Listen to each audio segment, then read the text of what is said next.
ते योगवित्तमाः। श्रीभगवानुवाच मय्यावेश्य मनो ये मां नित्ययुक्ता उपासते श्रद्धया परयोपेतास्ते मे युक्ततमा मताः।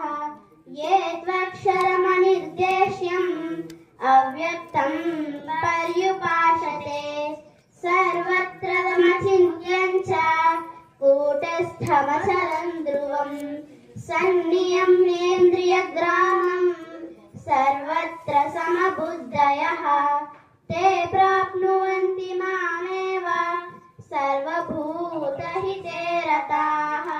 क्लेशोऽधिकतर